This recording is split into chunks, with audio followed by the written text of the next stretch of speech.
Diablo 3's first expansion, Reaper of Souls, was released in 2014. On top of adding new story content and quality of life updates, the expansion also added a number of gameplay features, including seasons, new dungeons called Nephilim Rifts, the defensive Crusader class, and raised the level cap from 60 to 70.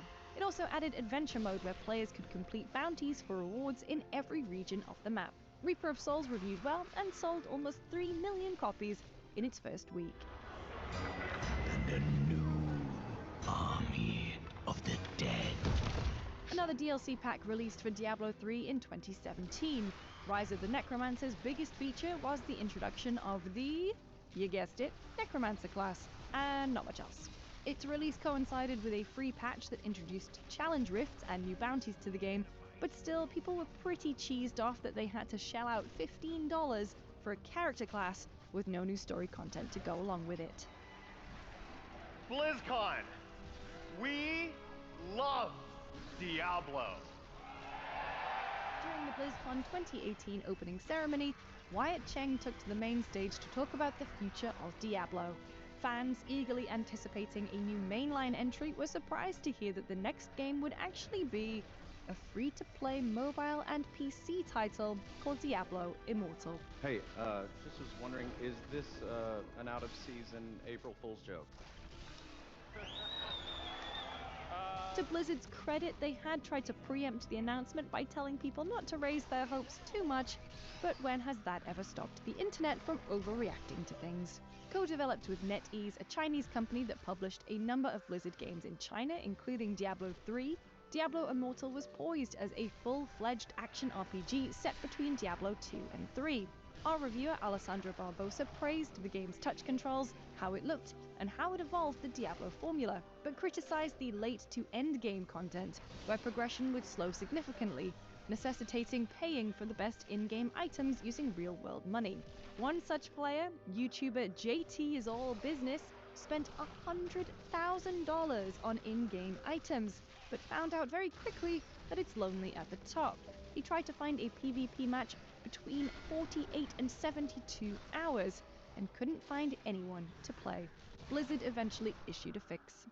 Despite criticisms of its microtransactions, Diablo Immortal earned $100 million in its first 8 weeks. In November 2022, Activision Blizzard ended its long-term partnership with NetEase, suspending game services in mainland China.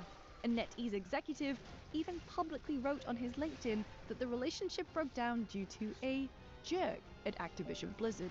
Blizzard games such as World of Warcraft and Overwatch are no longer able to be purchased in the country, but Diablo Immortal, which was covered by a separate agreement, is still available. Which brings us to Diablo 4.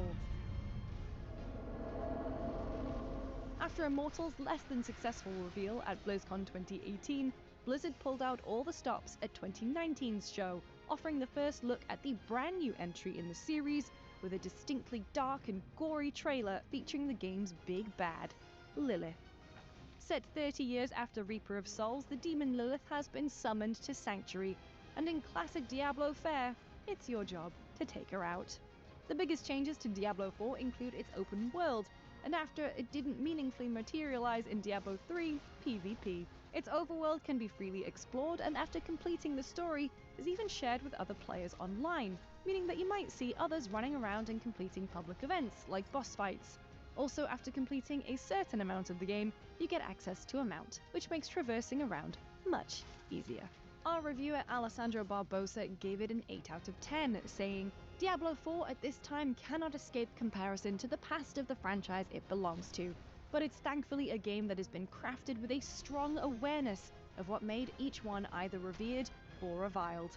It represents a measured approach to combining the many elements from previous entries that worked into a system that feels like the new standard bearer for action role-playing. We have plenty more on Diablo 4 right here on GameSpot, so make sure you tune in to check it all out.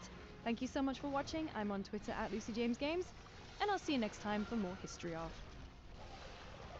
By the end of Diablo 4, Inarius and Lilith are gone, and from the battle in the depths of hell, only a few survive from the Cathedral of Light, including Reverend Mother Prava.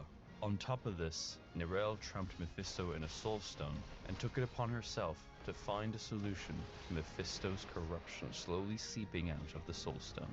In the last shots of Diablo 4, we see her embark on a boat, going to a destination we know nothing of for now. The story of Vessel of Hatred picks up after the ending of Diablo 4. Reverend Mother Prava, the spiritual leader of the cathedral, stands as a figure of stability after she came out from hell alive. However, a new force has risen beside her, Urivar, the Burned Knight. Urivar has emerged from the chaos of hell as a fervent enforcer of Inaris' teachings, determined to fill the void left by the Archangel's death. Prava, still recovering from the battle in hell, now finds herself sharing the leadership of the cathedral with a man driven by an unwavering conviction. After what we can only guess is a few months after the events of Diablo 4, a procession is held on the steps of the cathedral in Kiovashad. The focus is on a prisoner accused of aiding Lorath, Nar, and Nirel of the Horadrim. The man kneels, visibly shaken, as the gathered crowd watches the scene unfold. The trial is more spectacle than deliberation, with Urivar pressing for swift punishment. Prava watches in silence as the man pleads to mercy, vowing to repent. Urivar interrupts before the mercenary can be pardoned, invoking the memory of Yosef, a fallen priest who died by your hand at the end of Diablo 4. Urivar insists that mercy is not the path forward. Only justice can cleanse Sanctuary of the evil that still lingers. The crowd is stirred by his words, and they call for retribution. In a swift and brutal act, Urivar takes a burning torch and sets the man alight. Prava remains silent, but her unease is evident. The burning man is a stark representation of the direction that the cathedral is taking under Urivar's influence. Even as the crowd roars its approval, Prava's expression suggests that she may not fully endorse the path Urivar is carving for the future of the church. The power struggle has begun, and Urivar's fanaticism is setting the stage for a darker, more ruthless chapter in the church's history. The next day, Kiovashad remains shrouded in the lingering aftermath of the execution. The pyre of the burnt prisoner smolders on the steps of the cathedral, and a few people stand nearby, some grieving, others watching in silence. As you approach, Urivar descends from the cathedral, noticing the gathering. As he sees you, Urivar singles you out. His contempt for your ties to the Horadrim is clear, and he mocks you, calling you a lapdog of Prava. He goes on to belittle Lorath, painting him as a man shattered by his past mistakes, driven to drink and failure. Urivar's words are meant as a warning. Judgment will find both you and Lorath soon enough, and once outside Kiovashad, Prava's influence won't protect you. Not that it ever did, really. Concerned for Lorath's safety, you decide to find him before Urivar's soldiers can reach him. Knowing Urivar's zealots may already be on the move, you set out. When you arrive at the cabin, it's immediately clear that something is wrong. Urivar's soldiers, clad in scorched armor to represent their leader, block the entrance. They demand to know why you're there and what you know of Lorath's whereabouts. You refuse to cooperate, of course, and you are forced into a fight. The battle is swift, and you dispatch the soldiers, but a sense of urgency presses on you. Inside the cabin, chaos greets you. Lorath's belongings are scattered, as though a struggle has taken place. In the corner, a woman badly injured sits, her legs twisted and broken. Her name is Nawal, and she has come looking for Lorath, but like so many others, she found only violence. She tells you this is the third time she has tried to find him, but still no one knows where he is. Nawal then reveals something crucial. Nirel has been found, and a man named Rahir in Giakul is keeping watch on her. As you absorb the information, Prava enters the cabin, her presence unexpected. You've crossed paths with Prava before, and caution stirs you as she surveys the room. She quickly denies any involvement in the violence here, pinning it on Urivar's actions. Prava claims she's come not to fight, but to seek aid. Though she once pursued you, Lorath and Nirel, things have changed. She knows Urivar is spiraling out of control and fears what will happen if Nirel falls into his hands. Despite her words, you remain suspicious, remembering her earlier attempts on your life. But Prava speaks of a deeper conflict within the church, one Urivar is forcing to the surface. Nawal urges you to leave, insisting she will manage despite her injuries. You turn to go, but pause to ask Prava what she wants with Nirel. Prava tells you she seeks to protect Nirel from Urivar's merciless judgment, offering a more controlled and merciful fate. Though you doubt her motives, you know there's no time to waste. You must travel to Geakul, find Rahir, and learn more about Nirel's situation before it's too late. You make your way to Geakul, the coastal town now warped by an unsettling sickness. Upon arrival, it is clear that something has changed since Nirel passed through. The town feels wrong, its people weak and fearful, the air heavy with a strange, unnatural stench. The ground is damp, as if the rot itself seeps from beneath. You find Rahir in the merchant's corner.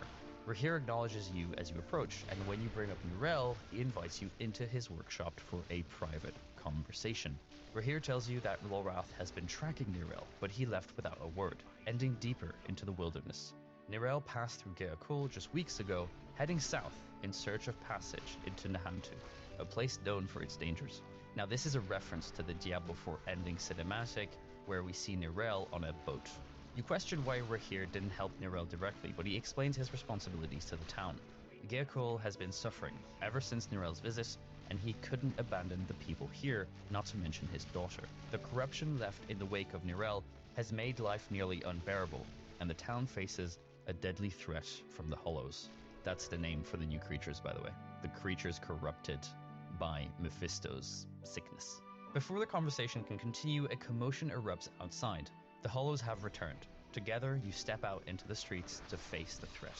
The Hollows surge through the town in waves, attacking anything in sight. Their bodies are decayed, misshapen with tendrils of rot. You and Rahir fight side by side, cutting down the creatures as they threaten the townspeople.